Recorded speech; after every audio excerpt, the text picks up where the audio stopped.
There's no place I'd rather be than on a surfboard out at sea. Why the hell are we getting a live action Lilo and Stitch movie? It's just going to be a retelling of the original movie, but it's going to be lame. It's going to suck. I mean, Stitch is cute. We've got a bunch of Lilo and Stitch movies that have come out over the years. It's not necessary. It's just why? Okay, I'll tell you why. Lack of creativity and the need for content. Okay, every Disney movie coming out that they showed at the DCC or DC3, whatever, is a remake, or it's a freaking sequel or a caprequel. We're getting Moana, and Moana came out like 2 years ago. We're getting a live action Moana already. Like, what in the world? I'm going to say this, though. As I was looking at that and I saw Stitch, who is amazing, Stitch is cute, Stitch is the best, that I'm gonna just lay this down right now, and you tell me if I'm wrong or you tell me if I'm lying, okay? Lilo and Stitch was the last great Disney movie ever made. Changed my mind, okay? I know a lot of you are probably gonna say, no, man, Cars, Lightning McQueen, Mater. And that one, I'm gonna say this. I'll let you live on that. I'll let you slide. I can see where you're coming from. But what really came after Lilo and Stitch?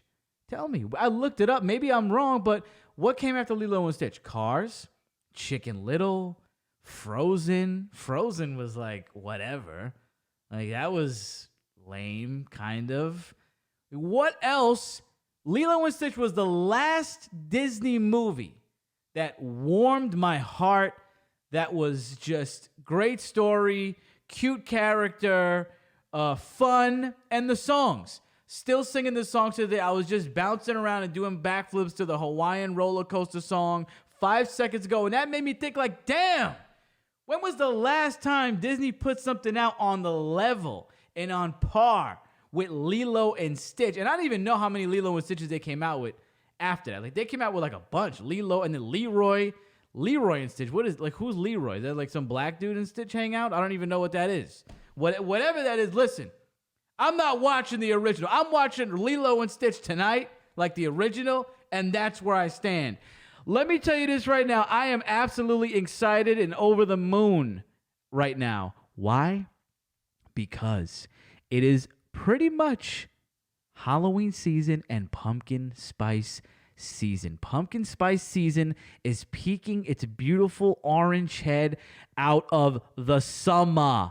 Okay, I went to Tarjay the other day and I picked up I think it's new. I don't know if this is new. You tell me if I'm lying, if I'm wrong. My first time having it, the Pumpkin Munchkin Dunkin' Donuts Coffee Creamer. Absolutely awesome. Been drinking that, been chugging that, and I have actually been like really on my coffee game lately. I have not had coffee probably like on this consistent level in years, and I'm loving it. It's great. And actually, I found like my new favorite coffee. Let me tell you about this, right?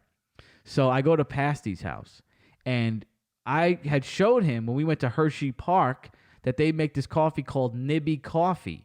And it is a coffee that has cocoa beans inside of it, okay? And like the only place you can really get it is Hershey Park, it looked like, right? So I told him, you got to get this, right? Now, I have a cup from a French press later on, like the other day, right? And the French press is my favorite, right? So I have a cup of that, and I start buzzing right away. Like right when the coffee hits, I'm like, I'm dancing all over the place. Or I'm getting out the car, and we go to see Deadpool Wolverine, which I liked. I'm not going to really review it here. I'm just going to say I liked it. So we go to see Deadpool Wolverine. I'm already jazzed up, right? I sit down.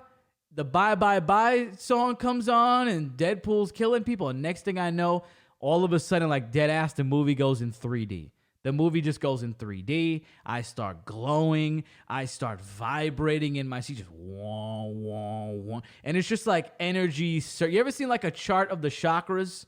That's what it's like. Like all my chakras were glowing after that. And I was just like, whoa, that freaking Nibby coffee hit me in the face like, bam. And I was there just like, what the hell am I going to do with all this energy right now? I just sat there, took a deep breath, and eventually it de-escalated. But damn, do I like that Nibby coffee, bro. And let me tell you this, what's pissing me off right now is you can't get that shit nowhere. It's impossible. I looked on the Hershey website, out of stock. You're done. You got to go to the park. So let me tell you right now, I'm going to the park. I'm going to Hershey Park and loading up like when people go get like cigarettes from out of state. I'm going to Hershey Park and loading up on those Nibby coffees in the French press, all right? As I said, fall, Halloween is rearing its beautiful orange head out of the summer, right? So the other day, I go with my pumpkin spice coffee, and I see that Spirit Halloween is open in the mall. And I was like, yeah, here we go. I walk right in to paradise. I walk right into heaven. Every year, it's always a treat to walk into Spirit Halloween. Every month, it's earlier. Every month, it's earlier. Eventually, it's going to be like they're going to close in November, and they're going to open back up in like January. Every year, they just open because people can't get enough of Halloween. You know what I mean? So I walk in there.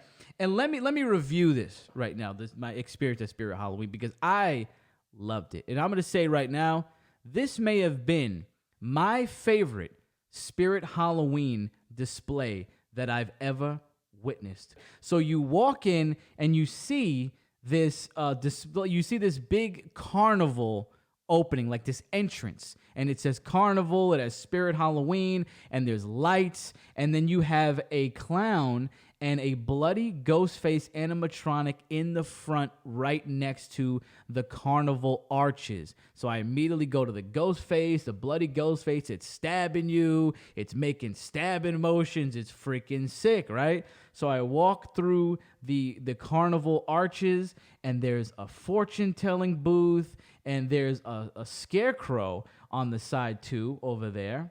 Then when you walk in further, there's like a haunted carnival game, like one of those games where you shoot the ducks or you shoot the chickens, and it's like one of those aiming games, right? I turn around and I see like dead ass an 11-foot monster. I don't even know where you're putting this. Where the hell? I walk down past the little game, and I see probably the greatest Halloween animatronic I've ever seen. This huge puppet. It was creepy. It was spooky. I absolutely loved this puppet. I would love to bring that home. Then they have like a sideshow stage. You can go up and tap dance. I thought something was going to come out of the side of the stage, but unfortunately not. That's okay though, right? So you walk down the side of the stage, and there's a dancing bear, which I was like, whatever, a creep. It's not even really that creepy. Then you walk into the tunnel. It had the carnival music. It had the little mirrors. It was sick. You walk out, and they have 2 more animatronics there. You have the spider, which I thought was okay. I thought that was pretty cool. And you got this clown that has a cotton candy bucket underneath it, and then a head pops out of the bucket. You got to be shitting me. So I took a tour around Spirit Halloween. They have the typical stuff. I didn't see many like brand new things. I'm not one of the people, besides the display, I'm not the kind of person that keeps track of the animatronics. Like, there's channels that go, oh, this is the new animatronic for this year. I don't really keep track of those. I feel like I saw a lot of the ones that I normally see, and it's very early into the season, so there's going to be a lot more coming. They still had, signs up, says coming soon here, coming soon there, coming soon here. So a lot of stuff is coming soon, right? I go to the mask section, my favorite, and I picked a little something up. I said I wasn't going to buy anything, but I ended up buying something. I'm not going to show it. We're going to show it later on when the spooky season really comes around.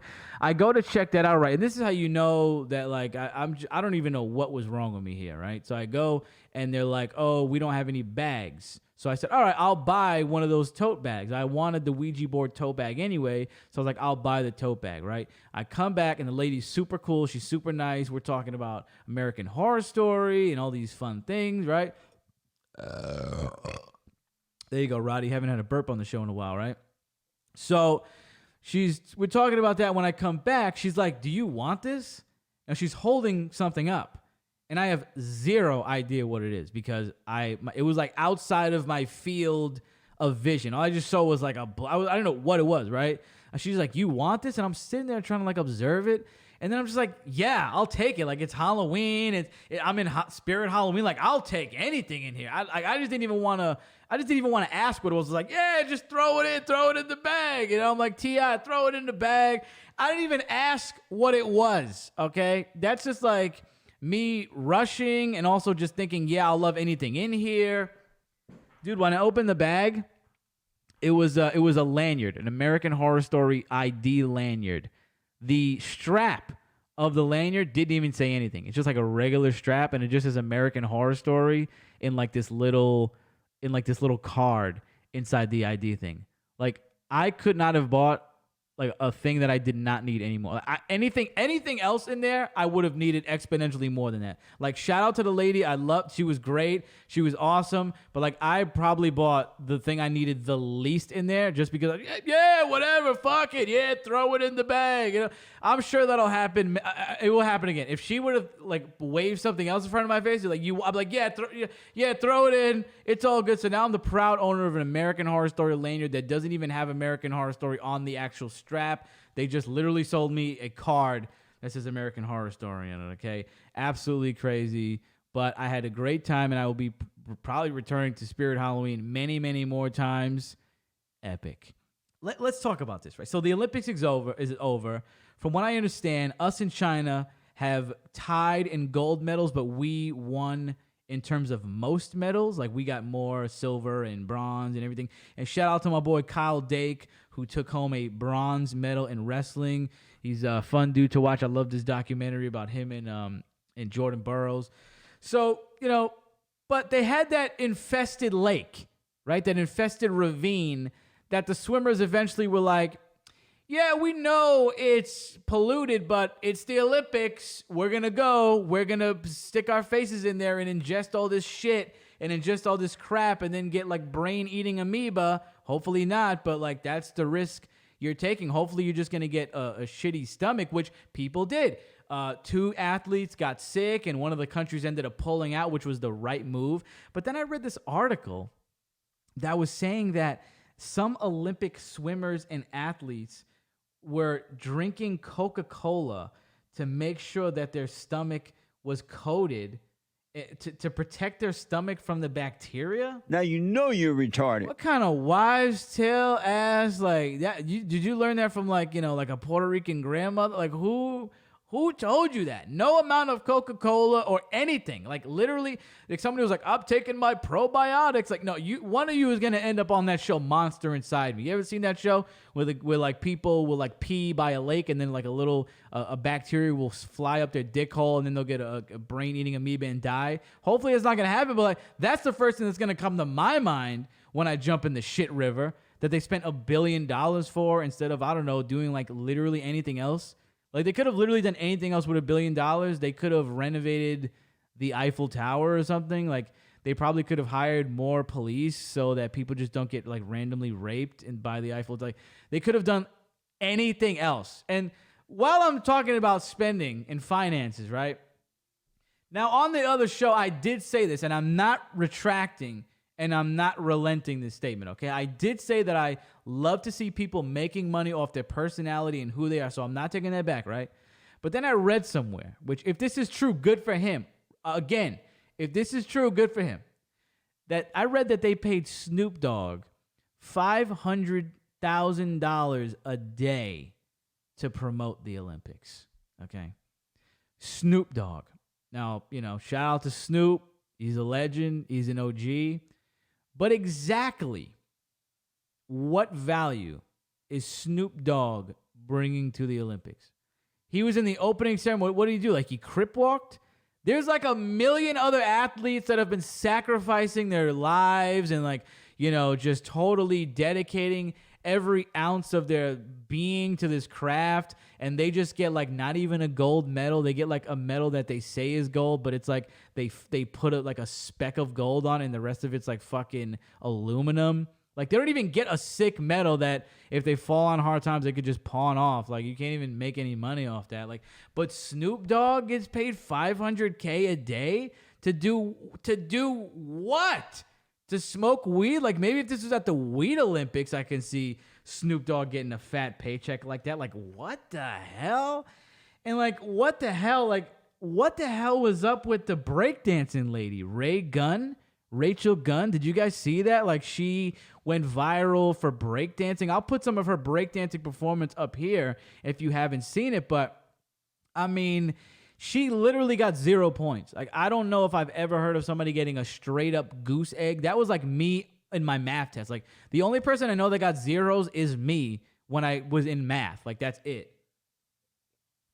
But she got a straight 0 in breakdancing, which I didn't know was even in the Olympics. I didn't even know rock climbing or breakdancing was in the Olympics, but apparently it is, right? So listen, bust a move, do your thing, pretty sick. I love that movie. You Got Served. I like, breakdance is cool, So she does this literally an atrocious performance. Like, I don't want to shit on this lady, okay? But she does an atrocious breakdancing performance, and everybody is calling it out. Everybody in the world and the globe is saying how awful this performance was. But apparently the Australian media, because that's where she's from, she's Aussie, they're like, nah, like, that was lit, that was awesome. They're trying to gaslight the people into thinking like we did. Like, are they trying to use a Jedi mind trick? Like, they better come with the they better like call everybody to the TV and hit us with the fucking Men in Black device so we can forget about that. That's what because we're never like, that was horrible. And it's like, you can't say that nowadays. Like, I don't want to be like, you shouldn't like, like send death threats or like get like, like gross and rude, but like, you can say that it was bad. It was a bad performance. That's what art is about. That's what this is about. It's like, you are being judged. That's the point of judges. That's the point of scorecards. That's the point of this is a competition. And she did an absolutely atrocious job. Listen, I've put things out that people absolutely hated. That was terrible. It's everybody does it, but like, how did you make it to the Olympics is what everybody is saying. How on earth did you make it to the Olympics? This was an interpretive dance. She should have went and done, she needs to be an interpretive dancer, okay? Because this was giving fly trapped in a jar, fish out of water, and like fish dying when it gets thrown on a boat. That's what it was giving. Fish dying as it was hooked and thrown on a boat. Okay, because I've seen that done many times, and that's exactly what it was. And it's like, you can't say it was terrible because it objectively was horrible. And now, like, the Olympics boss, the Australian Olympics like chairman or boss, whoever runs the Olympics Australian team, came out with a statement about this, and let's check this out. What I can say is that I love Rachel, and I think that what has occurred on social media with trolls and keyboard warriors and taking those comments and giving them airtime has been really disappointing. If you don't know Rachel's story, in 2008, she was locked in a room crying, being involved in a male-dominated sport as the only woman, and it took great courage for her to continue on and fight for her opportunity to participate in a sport that she loved, and that got her to winning the Olympic qualifying event to be here in Paris. She is the best breakdancer female that we have for Australia. Now, you look at the history of what we have had as women athletes has faced in terms of criticism, belittlement, judgment, criticism, and simple comments like they shouldn't be there. 100 years ago, leading into Paris 1924, Australia sent a team of 37 athletes. None were women. 100 years later, we have 256 women represented here. And Ray Gunn is an absolutely loved member of this Olympic team. She was locked in a room crying because why? Because maybe somebody told her like, hey, this needs some work. You look like a dying fish. Is that why she was locked in a room crying? Because she got a little tough love? Because she got some truth?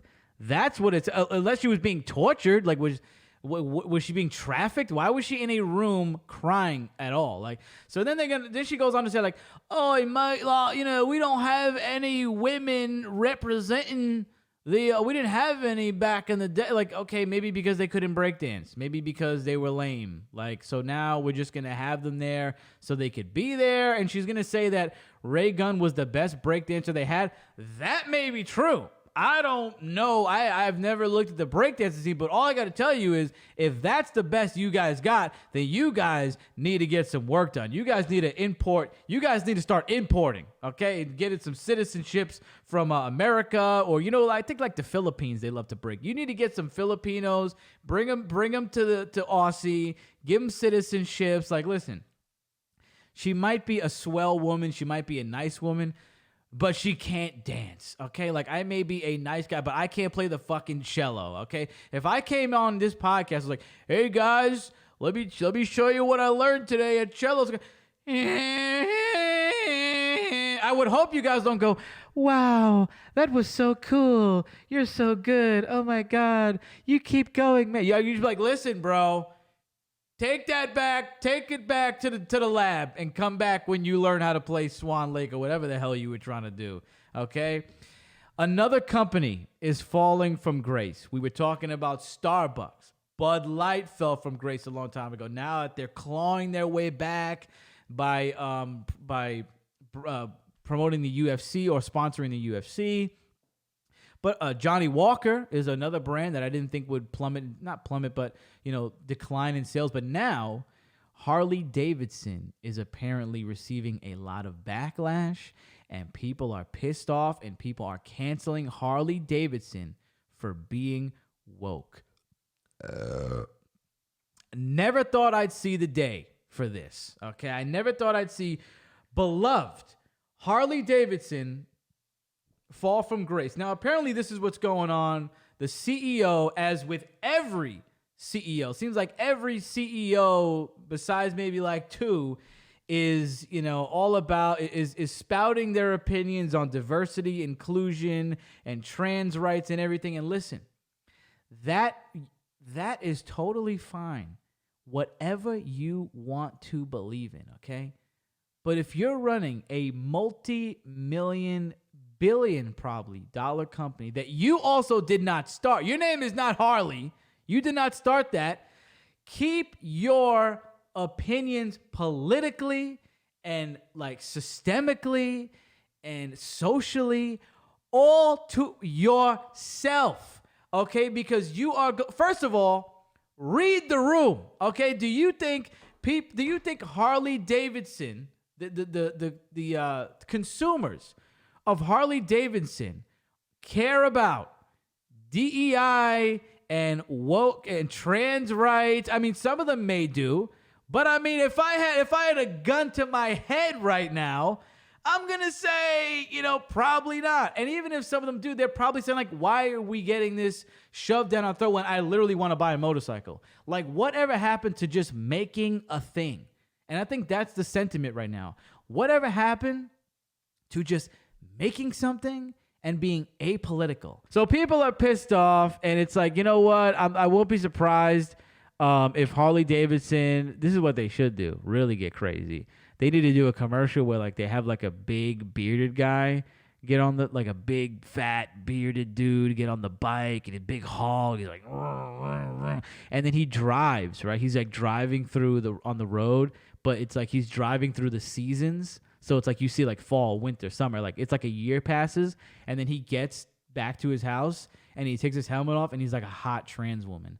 That would be a sick commercial. And then it's like, Harley Davidson, we're all about switching lanes. That would be fucking sick, dude. Like, I don't really care, about this. It really doesn't like bother me, but it bothers the people buying these products because they don't want a message put, You know, they don't want things shoved down their throat when they're just there to buy a damn bike. They're just there to buy a coffee. They're just there to buy a freaking meal or watch a movie. And now they're getting stuff shoved down their throats.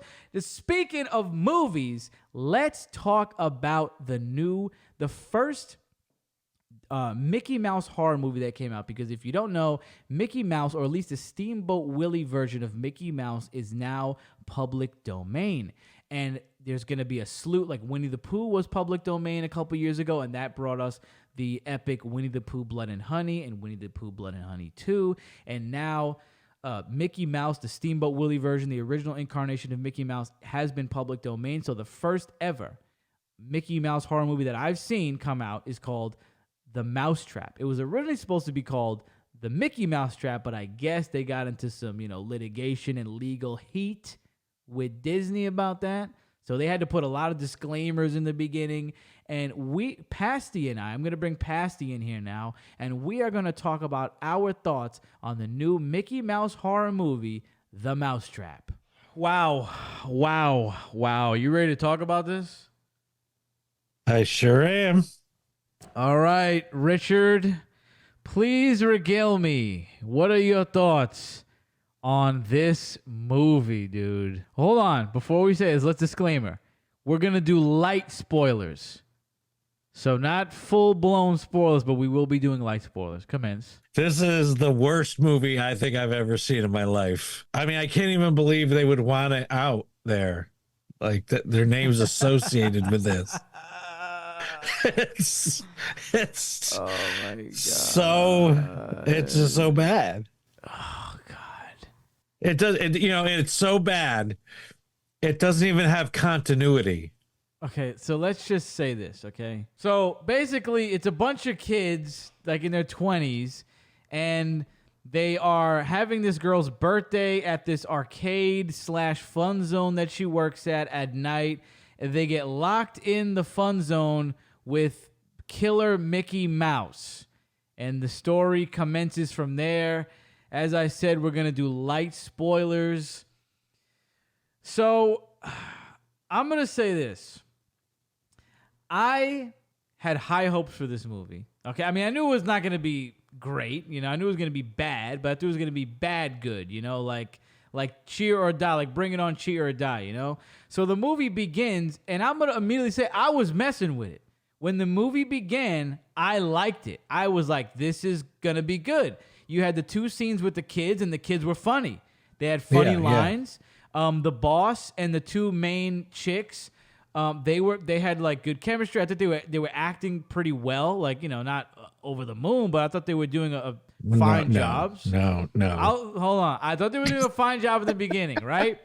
So then the guy goes in the projector room, the boss, and you see like how Mickey Mouse is gonna come to fruition in this movie, which I was very, I was thinking about, like, how is that gonna happen? I was wondering, how are they gonna bring Mickey Mouse to life? Is he just going to be a mass killer? Is he going to be an entity?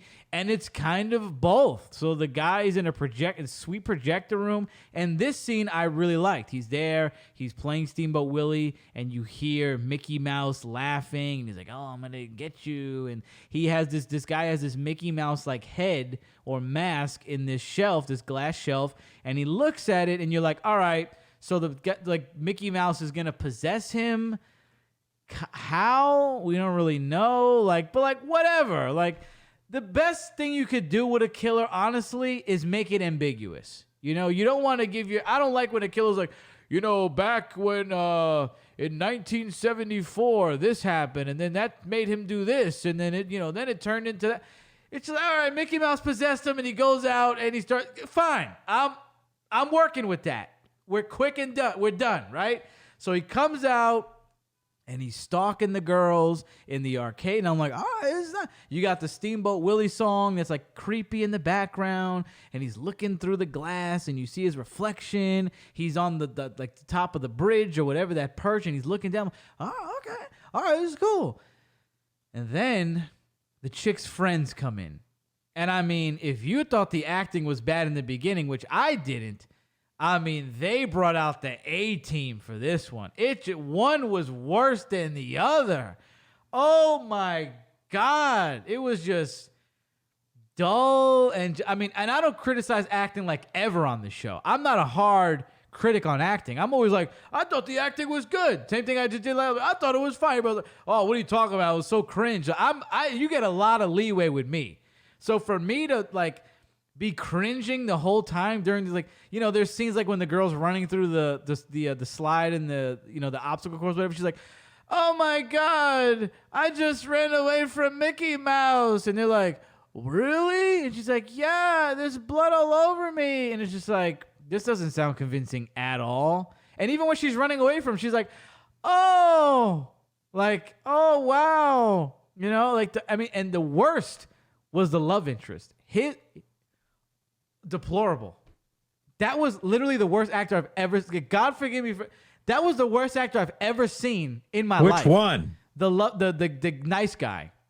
Oh, okay. That was the worst. Because there was 2 love interests. Literally the worst acting I have ever seen in 29 years walking this planet. Have you seen worse acting than that? Like, I couldn't tell if he was trying or not.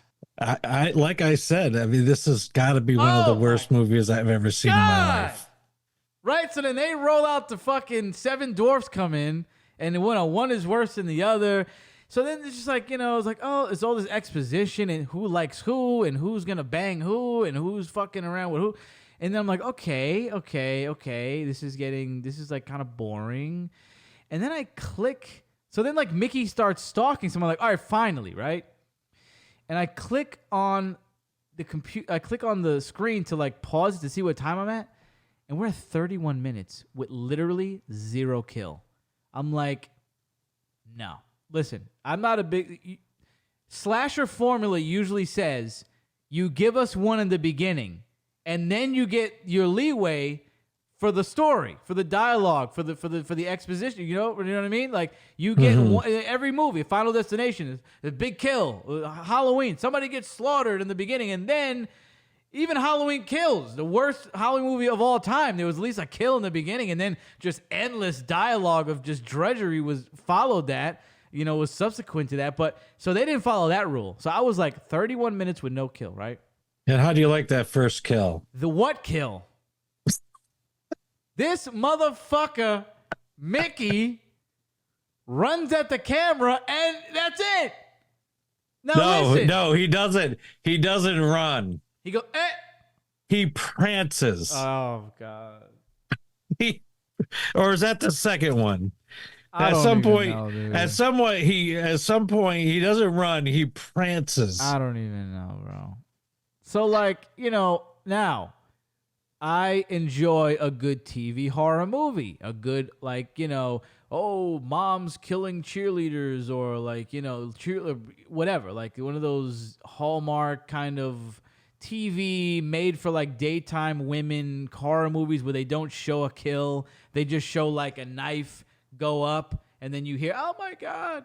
They didn't even do that. There was literally no energy into like making you think they died. Like Mickey would just run at the camera, they cut it. So I was like 31 minutes for that. And then 41 minutes in, I said, this is terrible. This is horrendous. Like, I don't even remember what was happening at this point, but I wrote down 41 minutes, officially so bad. That's what I wrote. It was official. At 41 minutes, I cemented this movie as so bad. Okay? And then I wrote the acting. Then there was like one scene where we got Mickey doing something of substance and violence in the bar, and it was just like, so he hits them with a stick. They're all alive. He hit them one time. They're all like, they're fine. And then like the cops like, they didn't make it. How? Like, how hard did he hit them with a stick? Like, they're the hockey stick. They're literally fine. So then they have this like thread that's like connecting all the scenes. Where it's like an interrogation scene that they keep putting in between the acts. So it's like this woman that was there. She's reciting everything that happened to the cops, and then you're watching her recite it, like, and then they'll show what happened, kind of. You know what I mean? So it's like cutting in between her interrogation and the actual events, right? And she sees everything through the CCTV. She's not even there for most of it, right? Right. And they're like, how'd you know? They're even saying like, how are you seeing that? They're like, oh yeah, I saw it on the CCTV. Like, okay. Yeah, there's no way she could have picked up all that information. She literally picked up everything. She saw everything, right? And then, out of nowhere, like, this was the most boring, lamest movie I've probably ever seen. At 59 minutes, all of a sudden, Mickey starts slaughtering people for real. Like, out of nowhere. He starts slitting people's, like, so he, like, grabs somebody, and I'm thinking, oh, they're going to cut it, and he slits her neck. Where was this energy in the beginning? Right. Could we, and then, boom, knife to somebody's, like, bam, just slashing people and just scraping people. You know, and then Mickey's actually kind of being cool. Like it was too little, too late. Yeah, he's at the window, and I'm kind of like liking what he's doing. He's making fun of the girl while she's crying. I'm like, why didn't they not do this the whole movie? What was preventing that? Like, there are ways to do an off-camera kill, like in those TV movies. You can do something of substance, and like, you know, Bring It On, Cheer or Die did something. They kind of like, oh, they, you know, you see an arrow getting thrown or like a body falls. And they just didn't do anything until the last 10 minutes. And then it kind of became cool. But then they ruined it. The ending was atrocious. Oh, my God. It was terrible. Mm-hmm. The last line. This was literally like a 0.5 movie. Yeah. The mask was cool. I liked the way Mickey looked, but they put him in a hockey jersey?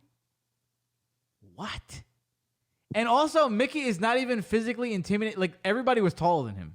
I think the girls were taller than him. Yeah. And this is coming from someone who's not physically imposing. Like, I know unphysically imposing when I see it. My man was, everybody was, like, they would show Mickey from behind and people would be over him. They'd be like, oh my, like, and acting's kind of like, oh no, like, you can just. And she's like, let me just like break this down. So then he's teleporting all over the place. But yeah, that's what they said. He can teleport. He's supernatural out of, like, how though? Yeah. The guy we don't really know how Mickey came to be with the guy. He merged with the man and he's teleporting. What? They could have done without that. They could have took that out. That was really bad. The teleporting, that didn't need to be there. That made it exponentially worse. I'm looking at Wikipedia that these people actually allow their names to be printed in public.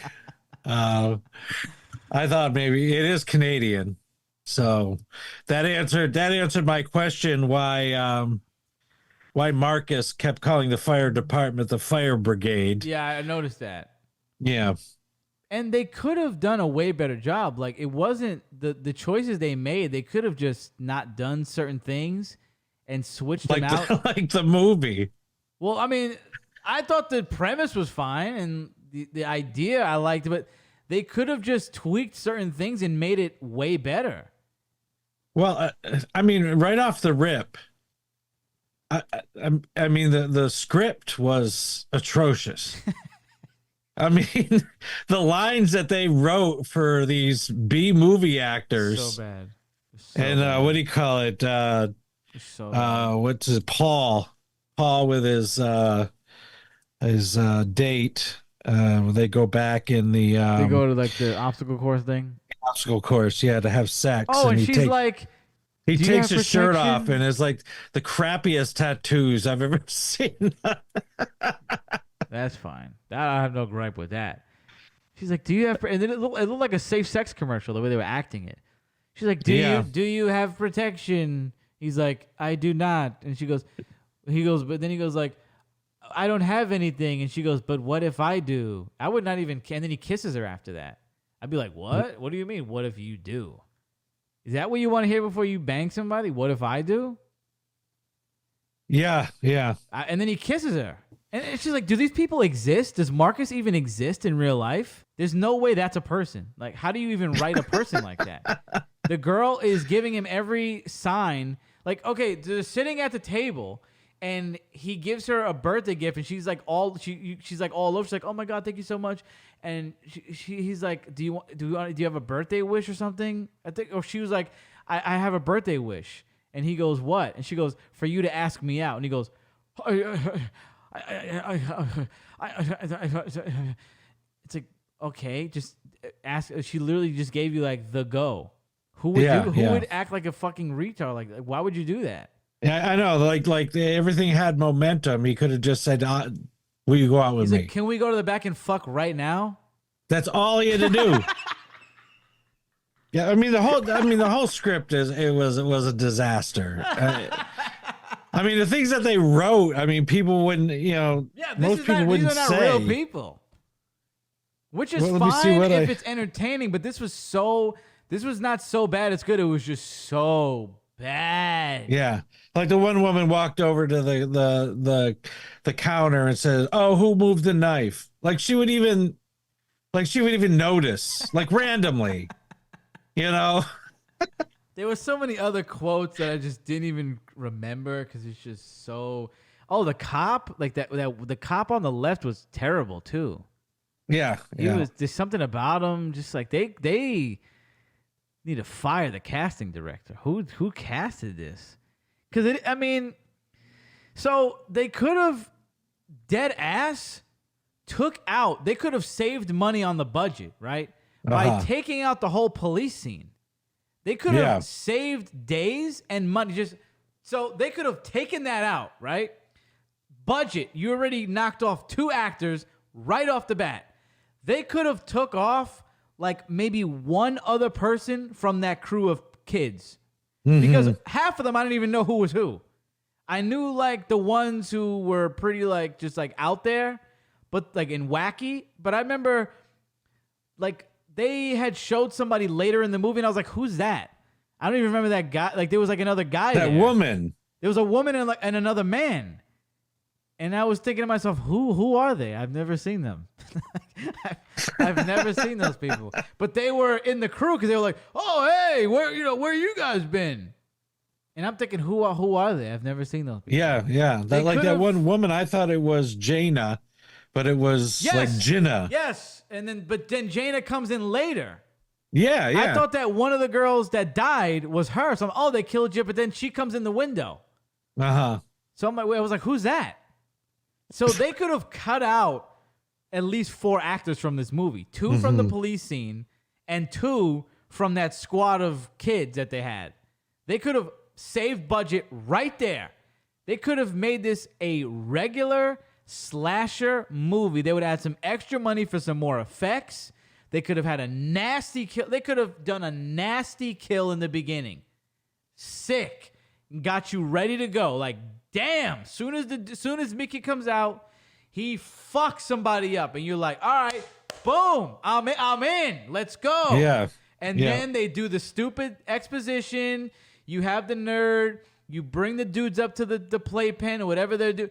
You kill them off in some way that's not just totally ambiguous. I mean, this is the thing. The movie was so bad, but if they would have done the littlest changes, it would have been exponentially better. They could have moved it up to a 2.5, probably. A 2. They could have moved it up. They could have moved this movie up to a 2. What do you rate this? Do you even give it a number? A 0. So I mean, it shouldn't even have been brought to production. 0.5. They should have said, "This is a loss. We leave it on the whole thing on the cutting room floor." I would have dead ass told them, reshoot this. Like, there's things that are salvageable. Restructure this, reshoot this, and you have a decent movie on your hands. This is salvageable. But no. So there you go. The Mousetrap. I would not see this if I were you. Yeah, I wouldn't waste your time. It's just so ridiculous. So there you go. There you have it. Wouldn't see it if I were you. If you do, let us know what you thought about it. I'm sure there's going to be a slew of other Mickey Mouse horror movies that we can review. I'm going to try and watch as many as I can. We'll see how it goes. We'll see how bad it gets. The bar is not high. The bar is There is no bar. The bar needs to come back. There is zero bar right now. All right? But there you go. There you have it. Peace and love. See you next time.